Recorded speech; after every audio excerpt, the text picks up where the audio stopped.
नमस्कार, मी विकास गायकवाड. तुम्ही पाहताय इंडिया स्टार 9 आवाज जनतेचा.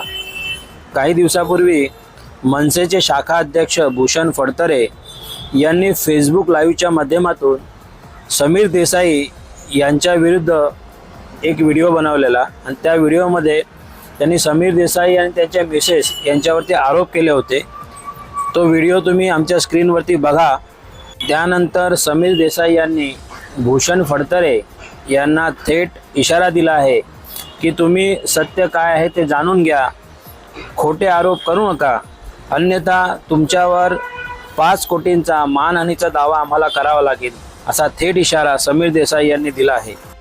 व्हिडिओ शेवटपर्यंत बघा आणि यावर तुमचं मत काय आहे ते कमेंट करून आम्हाला नक्की कळवा.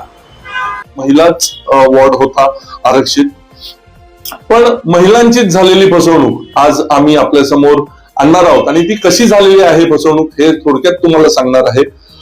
2019 ते 1 एप्रिल 2019 ते 31 मार्च 2020 या कालावधीमध्ये सगळे खरेदी आदेश जे आहेत त्याची परचेस ऑर्डर कॉपी आम्ही मागवली होती. आम्ही हे प्रगती पुस्तकच सगळं 5 वर्षाचं बनवलेलं आहे नगरसेवकांचं. त्याच्यामध्ये 5 नोव्हेंबर 2019 रोजी खरेदी आदेश क्रमांक 4200130028 हा खरेदी आदेश क्रमांक आहे.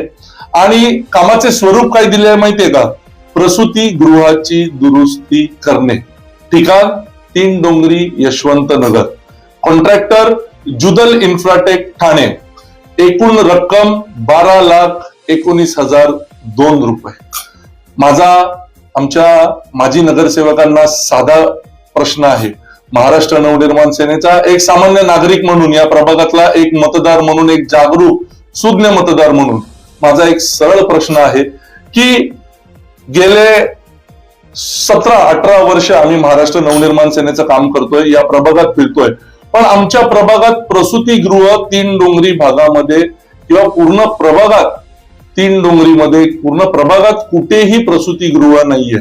जर आमच्या प्रभागात प्रसूतीगृह नाहीये तर मग हे 12,19,002 रुपये हे जुदल इन्फ्राटेकने कसे वापरले, कुठे गेले, या पैशांचा हिशोब आज सामान्य जनता म्हणून, आज महाराष्ट्र नवनिर्माण सेनेचे आम्ही पदाधिकारी म्हणून, एक जागरूक नागरिक म्हणून आम्हाला कळणं फार गरजेचं आहे. नमस्कार, जय महाराष्ट्र, जय श्रीराम.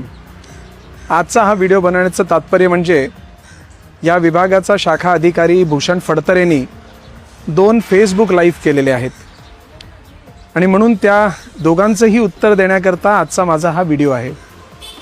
भूषण, या व्हिडिओच्या माध्यमातनं तुला एवढंच सांगतो की जो दुसरा व्हिडिओ जो तू बनवला आहेस ज्याच्यामध्ये तू परचेज ऑर्डर, प्रस्ताव मंजूर असेल तर परचेज ऑर्डर नाही, या संदर्भात जे काही बोलला आहेस, माझं तुला एवढंच म्हणणं आहे की कोर्टात दाद माग, RTI फाईल कर, जे काही संविधानामध्ये असलेले सगळेच साधन त्याचा वापर करून ह्याची शहानिशा कर आणि त्यात एक पैशाचा सुद्धा घोळ जर तुला सापडला तर सक्रिय राजकारणापासून आजच सगळ्यांसमोर सांगतो निवृत्ती घेईन. आता तुझा दुसरा प्रश्नावर म्हणजे तुझ्या पहिल्या व्हिडिओवर तू ज्याच्यामध्ये या विभागातल्या महिलांना सांगितलंय की त्यांच्याबरोबर फसवणूक झालेली आहे आणि एक मॅटर्निटी होमच्या रिपेअर्स करता 12 लाख रुपयाचा खर्च झाला आहे, जेव्हा की ह्या विभागात मॅटर्निटी होमच नाही आहे.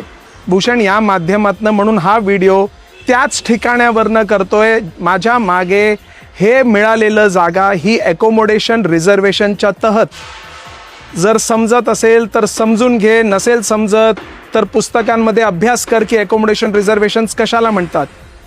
ही जागा नीलकमल कोऑपरेटिव्ह हाऊसिंग सोसायटी 3 डोंगरी ह्याच्या ॲकोमोडेशन रिझर्वेशनमध्ये ही जागा जी प्रसूतीगृहाकरता आरक्षित आहे, ही विकासकांनी बनवून मुंबई महानगरपालिकेला हस्तांतर केलेली आहे आणि ते हस्तांतर केल्यानंतर आपली जागा त्याच्यामध्ये काही रिपेअर्स, काही मेंटेनन्स करण्याकरता मुंबई महानगरपालिकेच्या हेल्थ डिपार्टमेंटनी प्रस्ताव बनवून त्याच्या रिपेअर्स करता, त्याच्या मेंटेनन्स खर्च करण्याकरता तो प्रस्ताव केला होता आणि त्या प्रस्तावाच्या संदर्भात झालेलं ते PO आहे.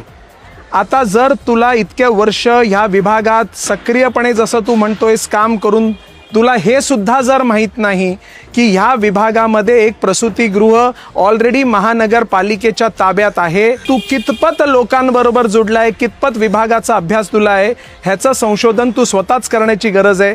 मी तुला ह्याच्यापेक्षा अधिक काही सांगत नाही.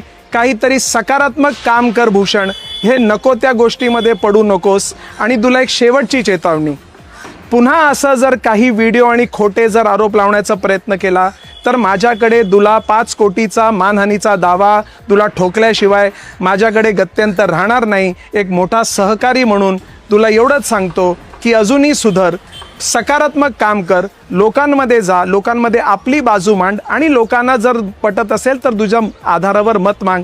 पण हे नको ते बिनबुडाचे आरोप करू नकोस, ही माझी तुला सूचना.